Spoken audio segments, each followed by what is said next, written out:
Ako si Romel Villarreal. Just call me Melong. Long for short. Ang karerista ng San Andres Bukid. Lipad karerista.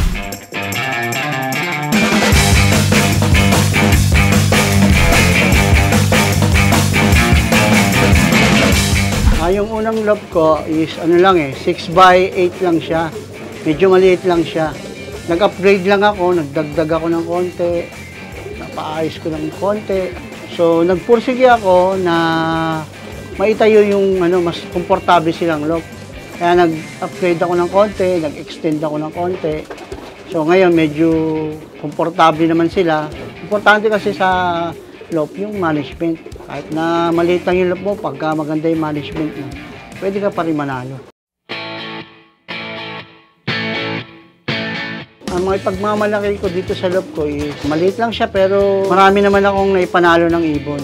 Tsaka yung pamilya ng ibon na nabuo ko is hanggang ngayon talaga, yun pa rin yung ginagamit ko. Kaya itong lob na to, memorable sa akin to kasi maraming naipanalo. Yung mga linyadang gamit ko is Vandenbroek, Van de Wegen, at bago ko ngayon yung Banlun, Jansen, ayun yung mga line na ginagamit ko. So usually ang ginagamit ko talaga is BDB Wegen, Vandenbroek, Van de Wegen. So yun yung pinaka-lagi kong ginagamit.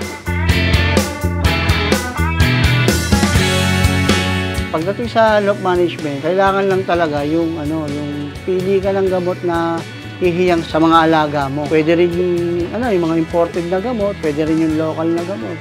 Kung ano ba yung pasok sa budget mo, yun yung gagamitin ko na mga gamot para sa mga alaga ko. Pero kung hindi naman nila kailangan yung gamot, wala naman sila sakit, hindi ko sila binibigyan. Binibigyan ko lang lagi sila ng fresh water lang. Ang mga local product na ginagamit ko is yung gumagamit din ako yung mga antibiotic na gawa ng LDA, yung Ciprotil. Depende sa ibon kung ano yung sakit ng ibon, yun yung ginagamit ko. Ginagamit ko din yung yung pagpapaligo, yung pigeon bloom. Napakaganda sa balahibo ng ibon yan. Tsaka yung makikita mo yung feathers nila talagang namumulbo. Walang kuto yung mga ibon kapag ginagamit ko. Tsaka yung Smart Pro din, maganda rin yung probiotics. Kasi tinitimpla sa tubig, pwede rin ihalo sa patuka. Napaka-convenient gamitin. Dito naman sa lob, plano pa rin ako i-extend to para mas komportable yung mga alaga ko. Kasi sa future, dadami sila, mag-extend ako. So, para naman ngayon, kaya pa naman nila, kaya okay lang. Ina-aspire ko yung first overall champion sa PHA. Yun yung tina-target ko talagang goal ko. Kasi kailangan mag-goal tayo ng mas mataas na goal. Kasi pag hindi tayo nag-goal ng mas mataas, hindi tayo magpupursige. Hindi tayo magtututok sa pag-aalaga natin. Kailangan lagi tayo may goal. Tsaka yung goal natin dapat lagi mataas. Para hindi man natin maabot yung goal natin na mataas, at least kahit papano, meron tayong maabot na kahit papano. Makakakurot tayo kahit papano.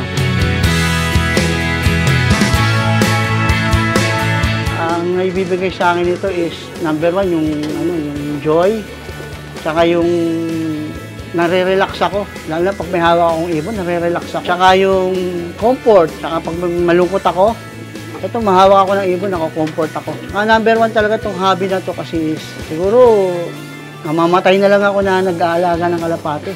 Hindi na mawawala sa akin to.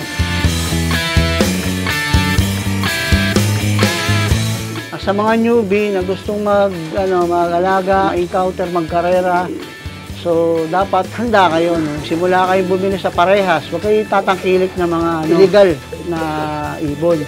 Huwag kayong bibili ng mga illegal, yung mga tukod birds, yung mga lambat birds. Bumili kayo direkta sa mga pansier.